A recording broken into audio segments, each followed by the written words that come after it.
हाँ, उसको तूने भी तो तड़पाया, तूने भी तो रुलाया, तूने उसको क्या दिया?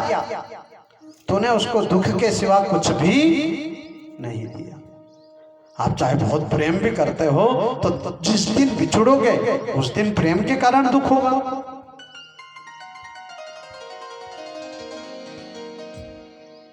तुलसीदास जी महाराज ने कहा, एक मिलत दारुण दुख दोई देई और एक बिछुरत प्राण हर ले। एक मिलता है तो दुख देता है, आके मारता है, ये आ गया दुष्ट आदमी, फिर जाने क्या क्या कहेगा। और एक मिलते से दुख देता है और एक बिछुड़ता है जब दुख देता है, पर दुख दोनों ही देते हैं, अच्छा भी दुख देता है और तो आप किसी के लिए अच्छे हो तो बिछड़ोगे जब दुख दोगे, और जिसके लिए बुरे बुरे हो उसको मिलोगे तब दुख दोगे। पर दुख देना तो ये आपकी नियति है, संसार के जीव मात्र की नियति। जितनी भी चीज आपने पाई है वो सब एक दिन छूट जाएगा। साथ में जाने वाला तो मैत्रेय जी महाराज यही कह रहे हैं विदुर जी महाराज से कि विदुर जी, लोग सुख वहां ढूंढते हैं जहां पर सुख है नहीं। सुख कहां है? बोले सुखी मीन जहां नीर अगाधा और जिन हरि शरण ना एक बाधा। एक बार बरसात का समय था और एक समुद्र में पड़ी हुई मछली, उसमें कहीं से छोटी नदी आकर मिल गई समुद्र में। उस मछली ने सोचा कि जहां से पानी आ रहा है वहां ज्यादा होगा। ऐसा ही होता है ना, जहां से चीज आती है वहां ज्यादा होती है।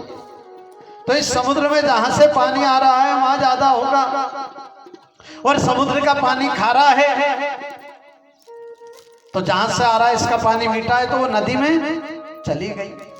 और जब वो मछली नदी में गई, लेकिन जैसे ही बरसात निकली, गर्मी आई, ठंड निकली, गर्मी आई, तो नदी तो सूखने लगी।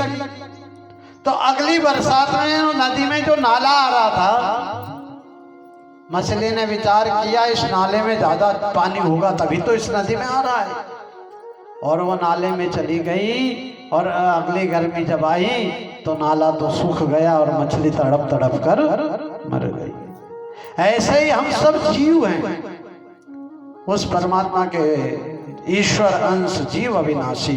ये जीव ईश्वर का अंश है, अविनाशी है, सहज है, चेतन है, इसके अंदर कोई अमल नहीं था, ये अमल था। लेकिन भूमि परत भा ढाबर पानी जिमे जीव बिच माया लिपटानी। जैसे बरसात का पानी शुद्ध आता है, लेकिन पृथ्वी पर पड़ते ही कीचड़ में मिल जाता है और अशुद्ध हो जाता है, वैसे ये जीव भी परमात्मा के यहाँ से आता है तो शुद्ध आत्म स्वरूप में आता है। लेकिन ये संसार की माया उसको घेर लेती है और वह जीव शिव से फिर जीव, ये आता है शिव, लेकिन धरती पर आते ही जीव बन जाता है।